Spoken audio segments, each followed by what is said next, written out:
There was an issue of Snag a few years ago of exhibition in print, and in that, one of the jurors had a statement saying it wasn't enough that a piece be beautiful, it had to have meaning. And I think beauty has meaning, and in part that's what I want to talk about. Sometimes words are so inadequate. Look at all the trouble the world craft has caused us. We've been talking about it I've known this movement for 45 years. We're still talking about it. But we all know who we are. Our crowd likes material, we like process, and we know clearly who we are. So, but beauty is a subtle thing.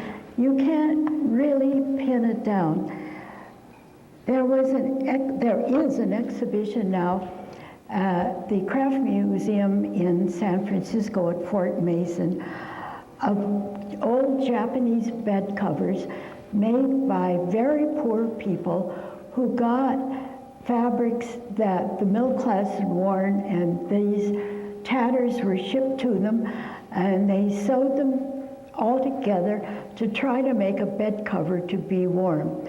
So here, I bought the catalog. Here's an exhibition of maybe 10 bed covers, a catalog of maybe 100. They were all very meaningful when you think of how poor these people really were. And they all were in shades of indigo, and some had natural and brown. There were no other colors used. It wasn't arranged in patterns the way quilts were. It's found art. But some of them all of them were attractive or appealing in as much as a close coloration. But some of them seemed so beautiful to me. And I'm going to make a series of enamels based on these. But I keep wondering, what is it that made some of them seem more beautiful than others? So I think beauty is an intuitive thing. But much of my thinking has sort of been gelled by poking through a book called The Sense of Beauty by George Santayana. He wrote, this book is a series of lectures that he gave at Harvard in 1980. I'm not patient about philosophy or logic. It's like a box of chocolates where I've picked up sentences here and there. And I'll refer to Santayana now and then just because he says things so beautifully, even though I can't remember things well enough to be a direct quote. But one, he says, beauty gives pleasure to a sensitive observer. So right away, I'm all for being snobs.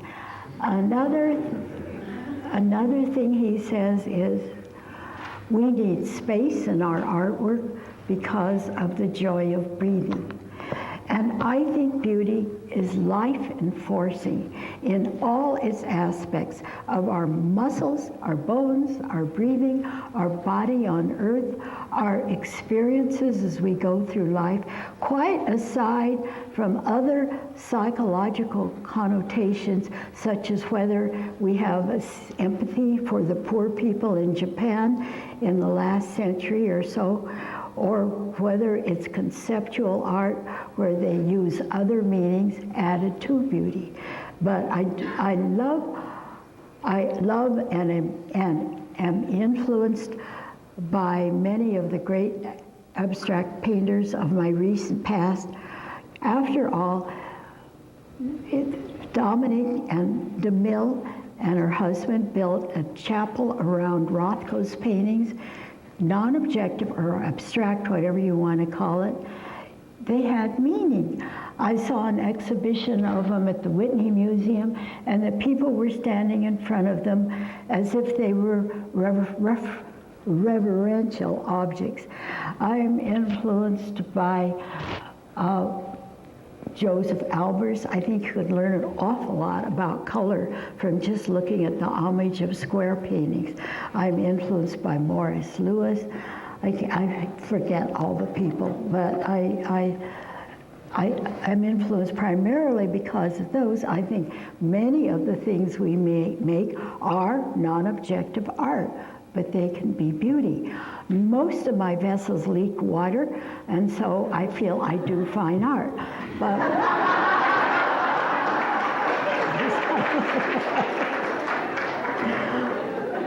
at any rate, there are experiences in life that I think refer to what makes beauty. One time I was in San Francisco, right in the heart of Union Square. It was noisy and gritty, and it was a great day.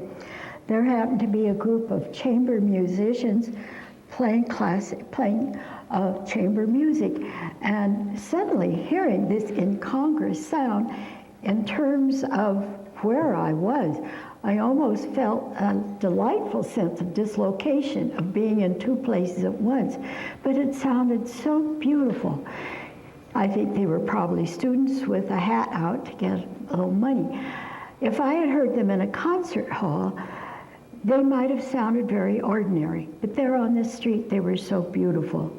In the same way, I have a book of works by Demonhorn, another one of my heroes, and he had a painting that was all browns and grays, and in the lower right hand, well, sort of a little below midsection, there was a flaming orange. That orange was so intense and so beautiful against this background. And another situation, I used to show at a gallery called Japanesque, and the owner of that was a difficult man, but I had such respect for his judgment, and it was very much Zen influenced. I've never gone into Zen, although I felt I ought to, but I didn't have time to meditate and things like that. But I love Zen art. I love the freedom of it.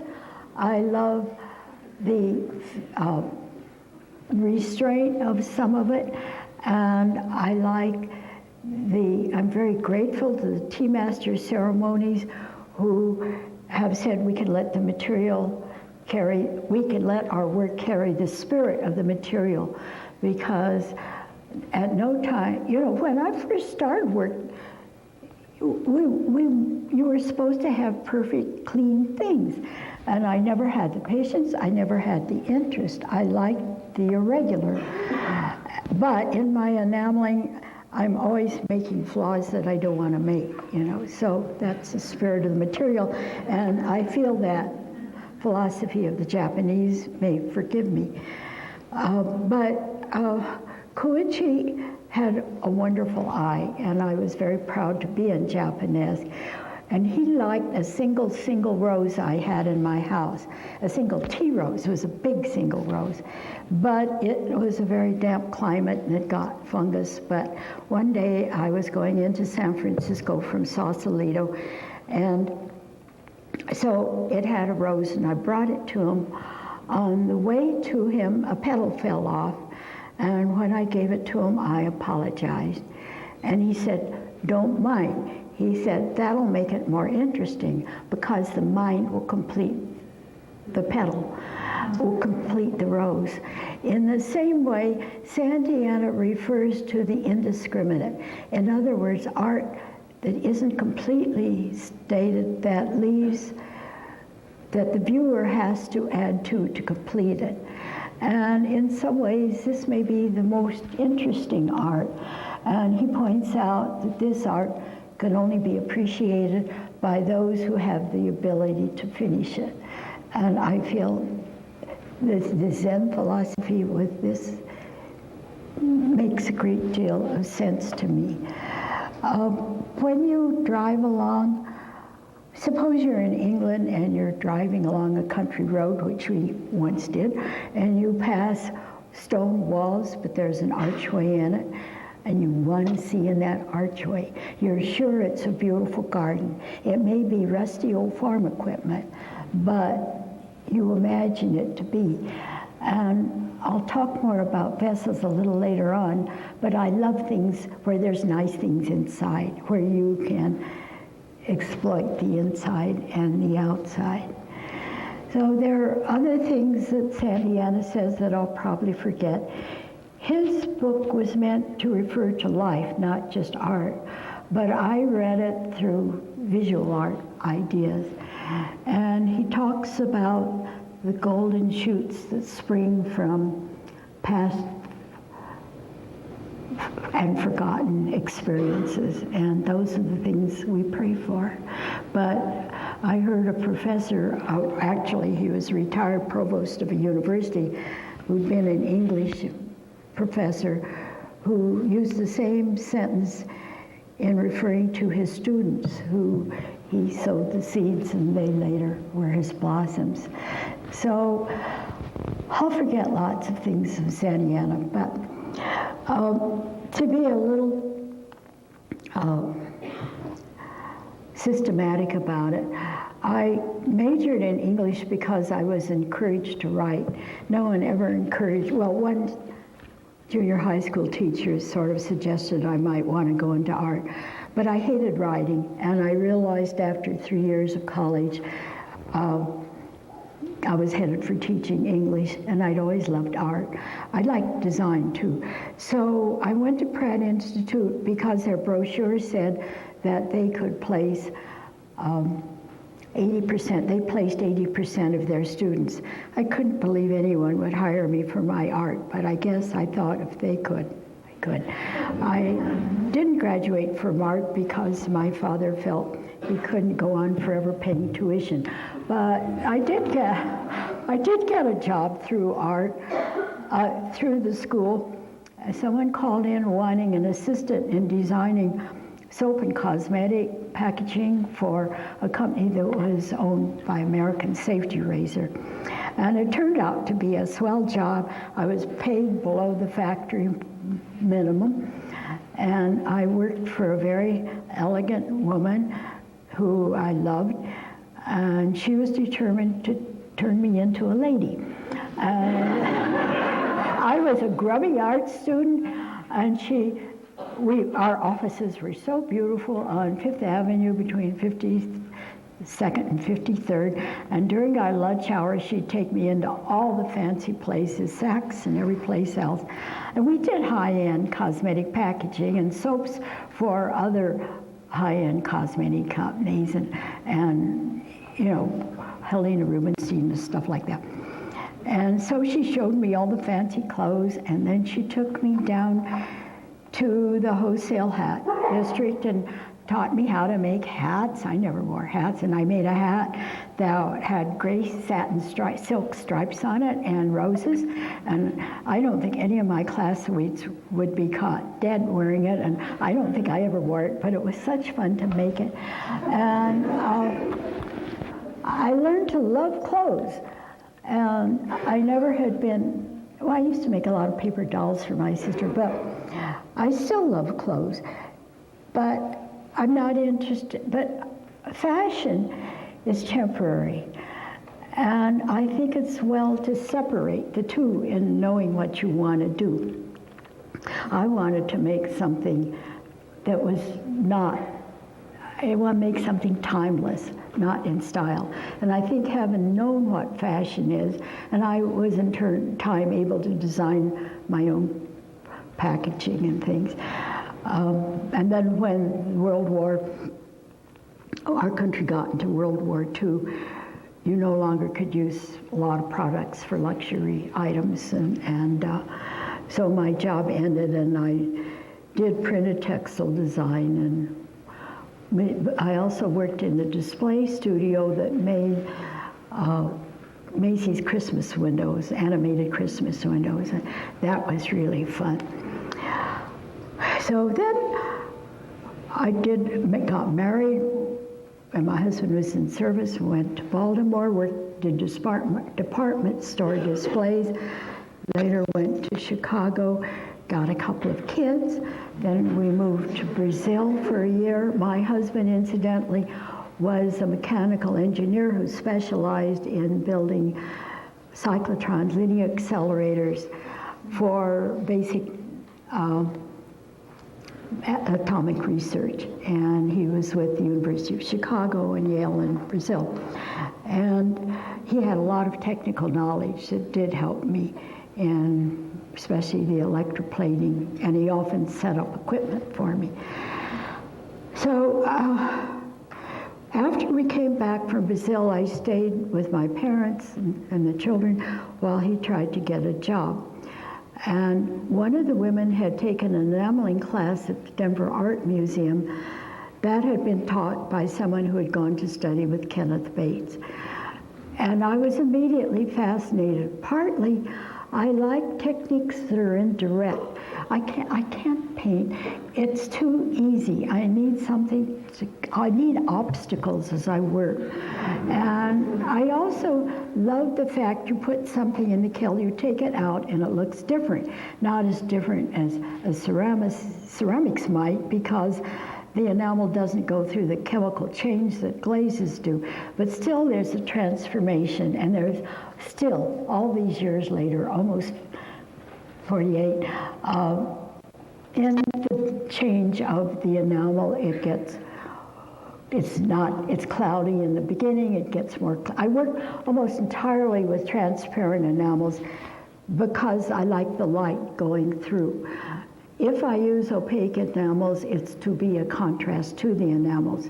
But transparent enamel shows all your sins, and I have plenty of those. So if you get pits or it falls out in the first firing, often the blackness shows eternal forevermore. Some things that I meant to be light colored end up darker, but that's life with enamels. So I learned enamels from them, and I learned essentially from Kenneth Bates' book, and we later became great friends, but I consider him my teacher. I made lots of ashtrays that I bought the spinnings, and I used to sell at art fairs, and I think it's a very good way to learn the media, because once you saw something out and you hammer it out, you don't want to ruin it, and so it gives you a certain amount of, you can't afford to ruin it all the time. I haven't worked I did a little bit of silver, but you can't fire silver as much as you can copper because there's sort of a muddy color that begins to come to the surface. Besides, I'm rather careless and experimental, and I didn't want to waste silver. I felt more free to use the copper. After I had about a year I experimented with everything, lace stencils.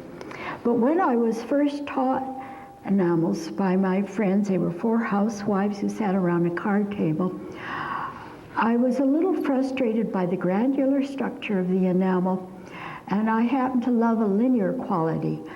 My chemistry project in high school had been I chose it and he okayed it, to make an etching to print. So I already knew how to etch, and I immediately began etching my purchased ashtrays so that I could get a line, so that I could wash finely ground black into it to have a more linear quality. And that started me on the way to Bastai enameling, which is enameling on a metal base that has been worked in some way, whether it's from etched or repoussé or machine engraved. And I guess at that time it hadn't been used to etch freely.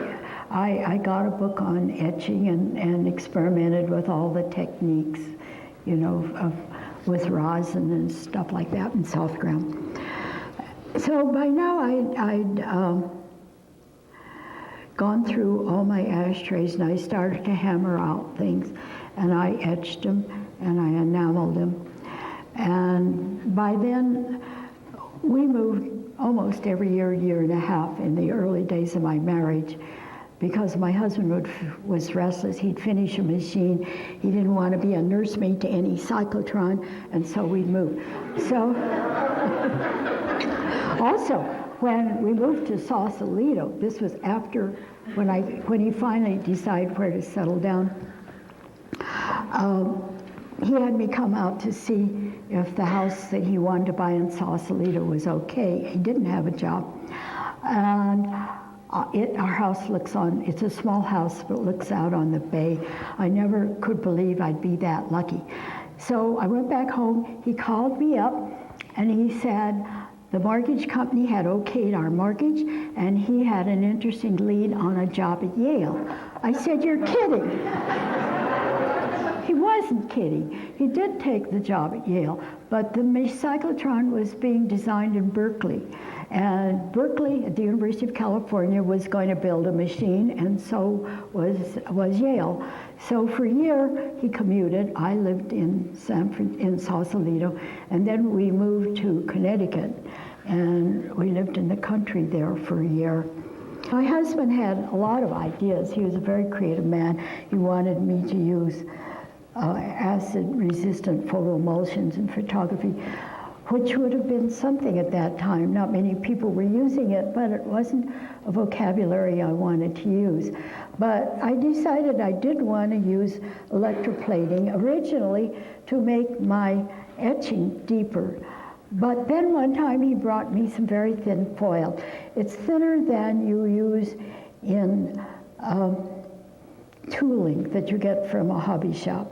I think it's made for electrical work, and I have since run out. I began getting low on it, and the manufacturer doesn't make it, that I went to doesn't make it anymore, and he found some in his storeroom he gave to me. I did find someone who will custom make it, and if anybody wants any, I don't have his name with me. You have to order a certain amount, and they can make it any thickness you want, but he has to be sure you're enough business. So once I got into foil, I could go in 3 dimensions, and boy, I was in business. I haven't yet got tired of it. Once I'm in vessels, the possibilities visually, quite aside, well, nothing that I make is useful, but there are other things it can be. It's our skin, our clothes, it's in, everything's a vessel, and I've gotten a lot of ideas in clothes from, for my vessels, and because the material is so thin, I can make darts in it the way you make clothes. I sew it all up with very thin copper wire that comes inside electric cord, and because the foil, some of the foil I used most of my life was so thin it would distort in the plating tank. I used to paint the inside of the bowl with wax, and then I'd have to melt it out and burn it out and all that kind of thing. I am lately using a little heavier foil, and it holds its shape better, but the weight of all the foil makes a difference in the appearance of the object. So as with I pierce them often, I open them up to go inside. I've only about twice made it 2 alike, and when I tried to make 2 alike, one of them was never as good as the first one. But I do make series. I'll often do a group with curved holes or sometimes rectilinear. I get ideas from everything I see. I collect a lot of art, and some of it's from my friends, and I love our ethnic art. I have a lot of African art.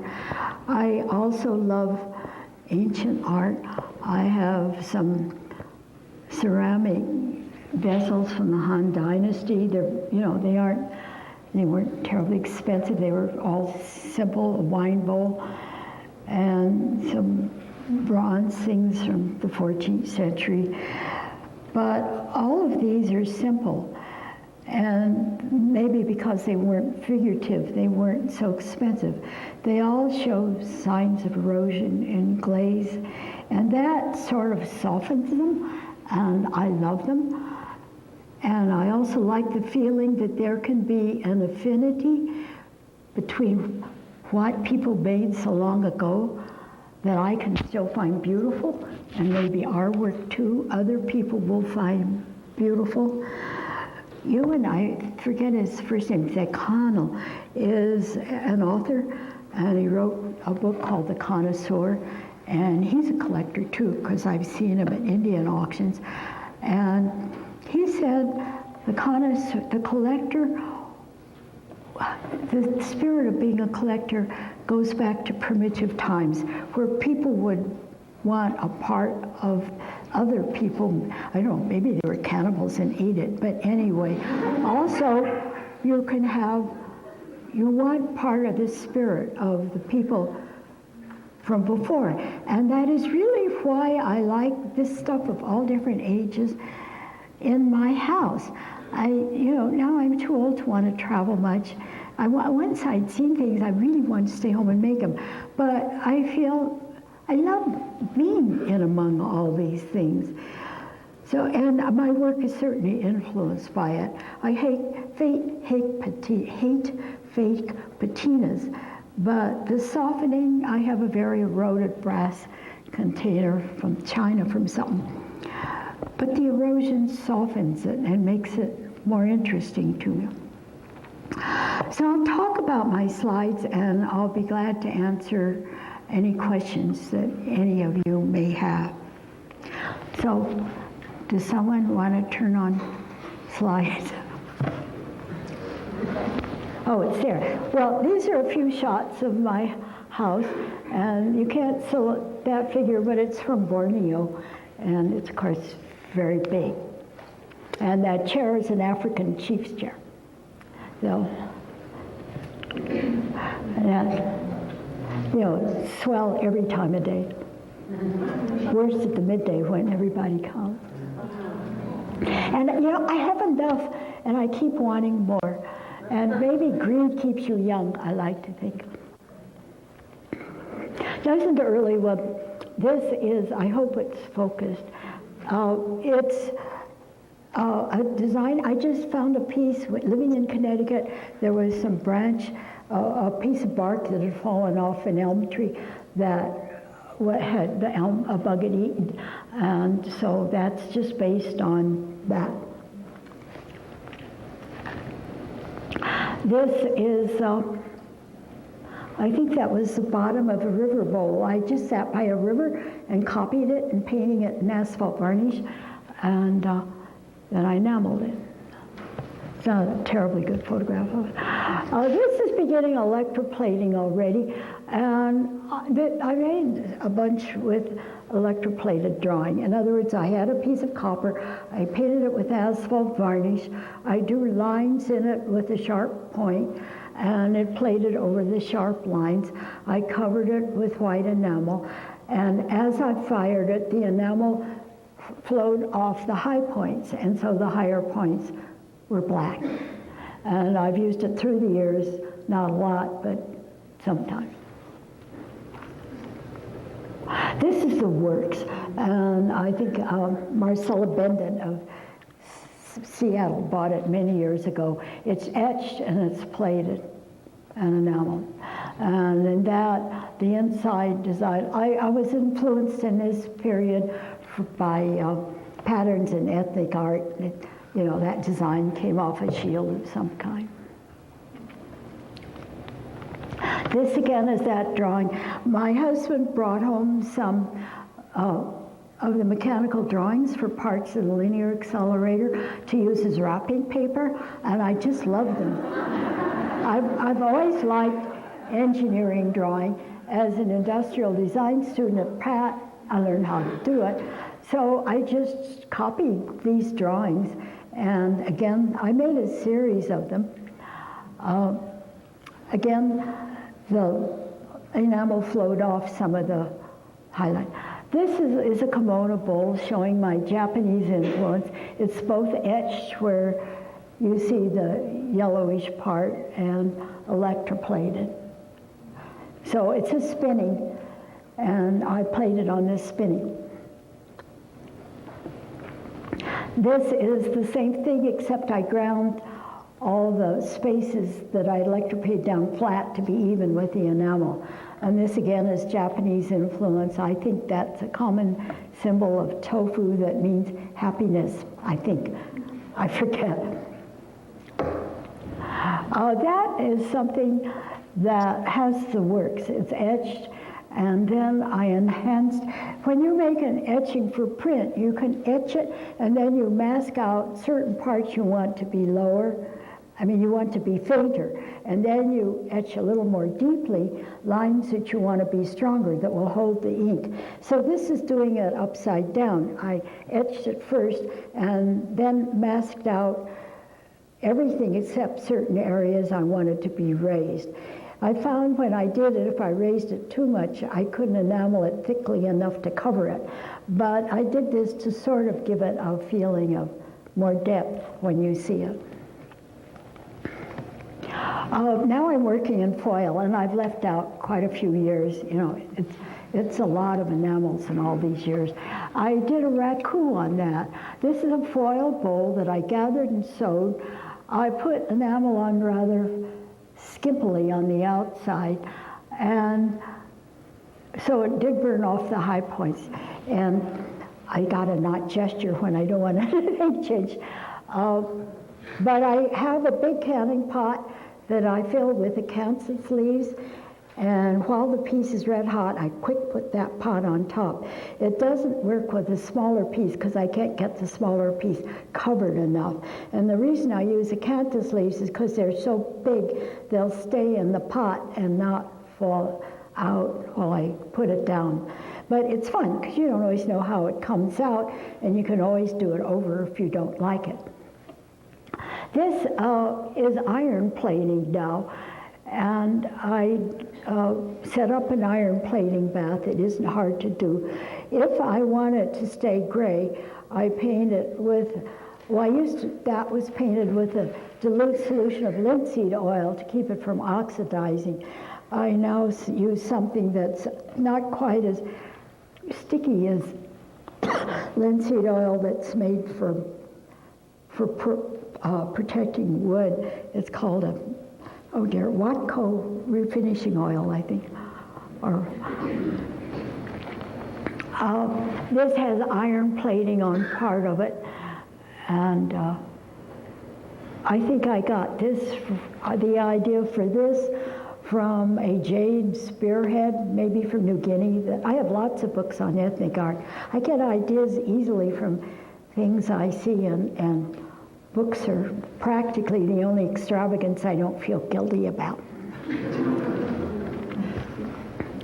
I saw an exhibition of Fortuny at the Fashion Institute in New York.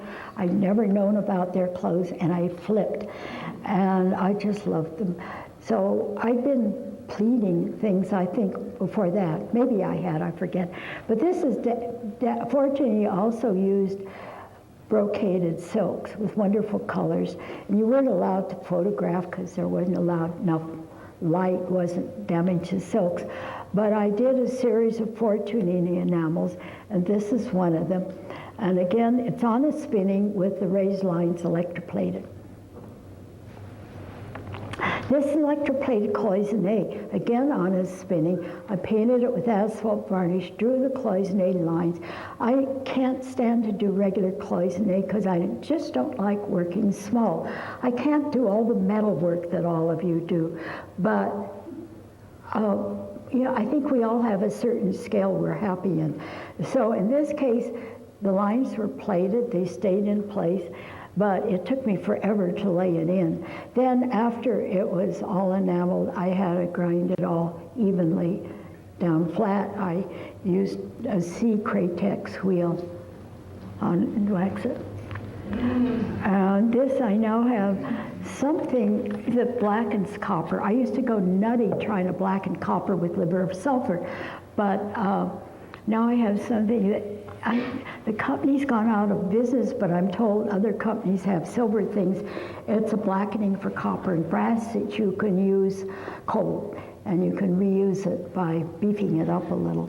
And I just love it. So, and the fact that parts of it are shiny and parts of it are rough are characteristics that I really can't control very well, but they're characteristics of the solution.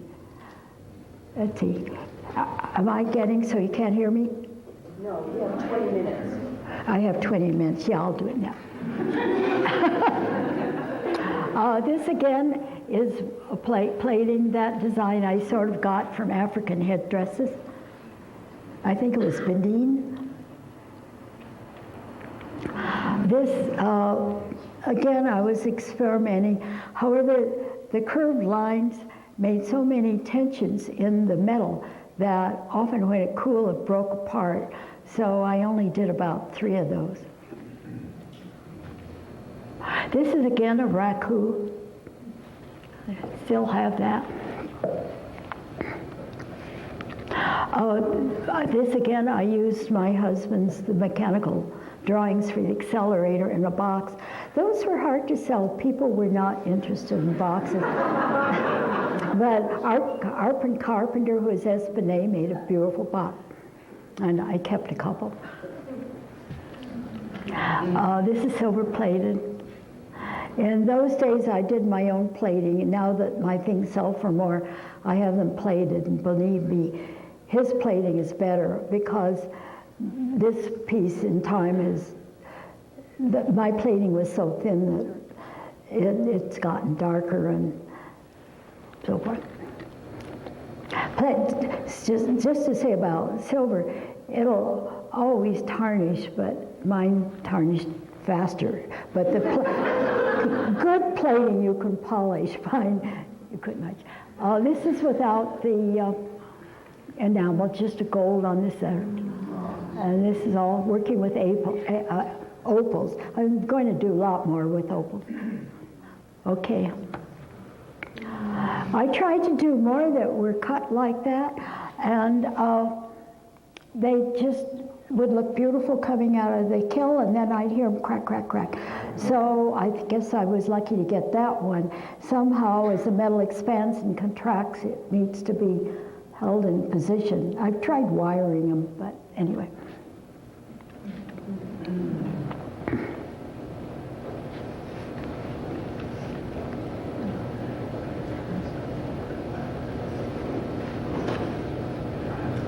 This I sandblasted a little in the center to make it duller. I think the little piece I have in your exhibit, I sandblasted just a touch in the bottom.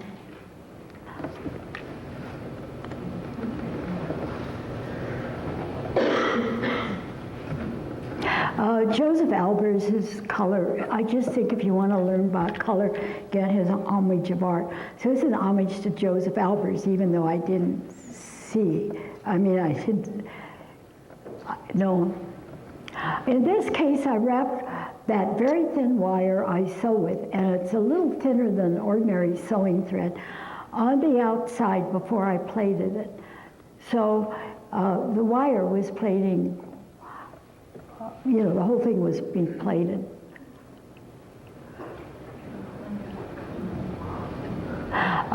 This is something, this is now new work, or most of it is.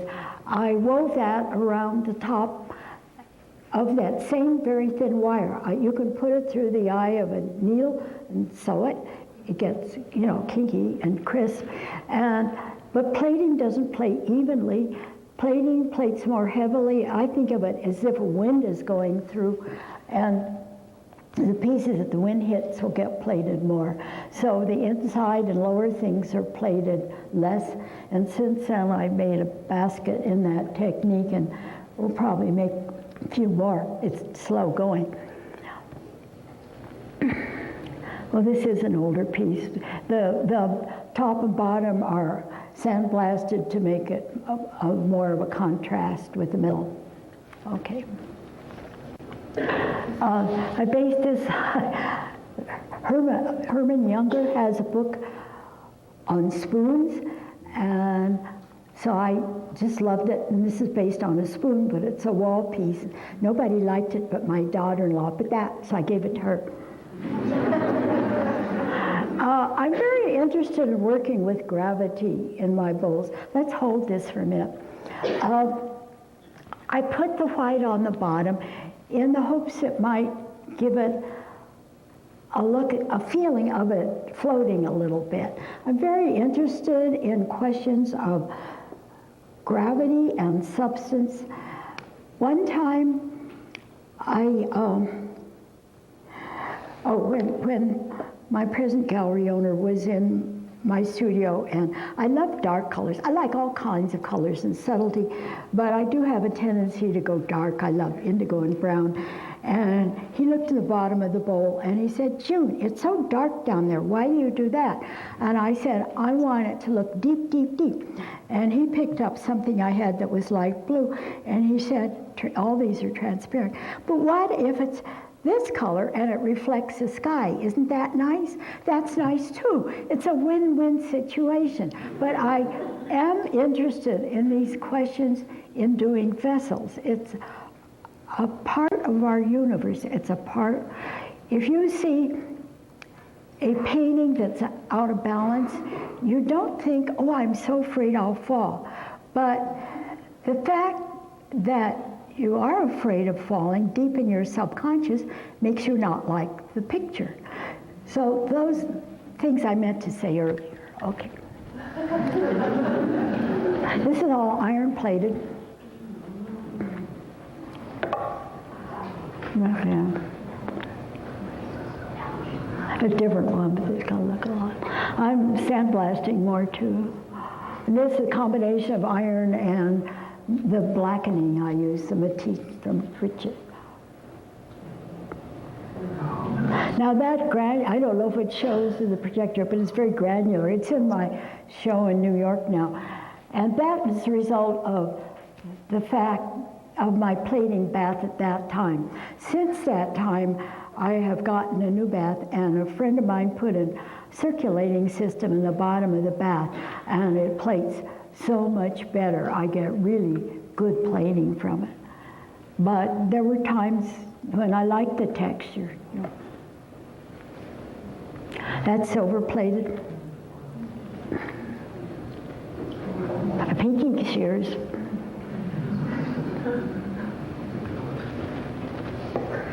That's iron plated. The bottom I painted with linseed oil diluted, and the top I left as it is, and it didn't get as rusty as I thought it would. It might, at the time, get a little rustier.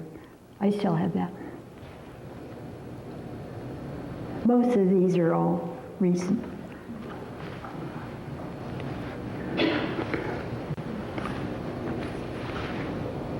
I did that. I called the dancer, but I wanted to express movement. I didn't expect to have the gold balls on the end that make it look like a gesture, but the plating did that by itself, and as long as it was there, I kept putting colorless enamel on top when I fired it to keep it that gold color.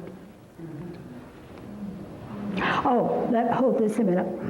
I have paid, although I have no special meaning to my things, I have paid tribute to things that I kind of enjoy.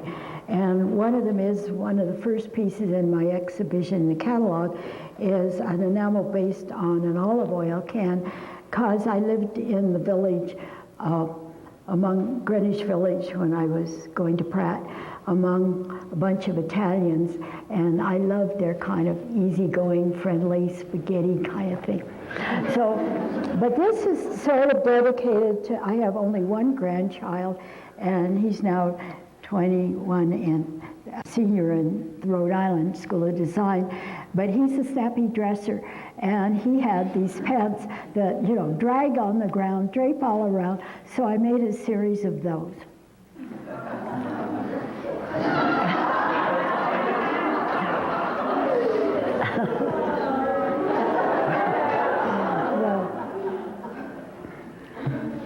This one, these are all new, I think brand new. And so that's iron rusted, and I mean iron plate, and it rusts a little. I forget if I put anything to hold it silvery. I think I didn't.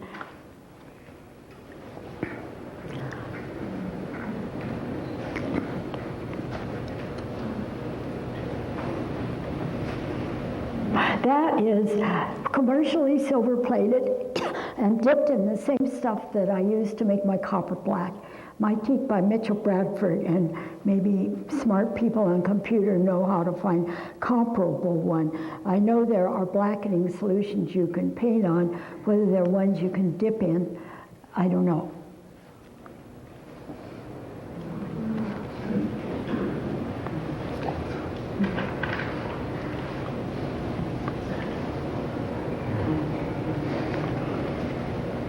one minute of that. If this is not, I've been making sub without enamel because the heat would not be practical. Every time I would fire that, a layer would come off all the wires I wove around. And as much, I do several firings and they get so small they'd lose their effect. In other pieces that I'll show you, I couldn't fire for other reasons. That's made out of very thin foil that I crinkled up and hammered.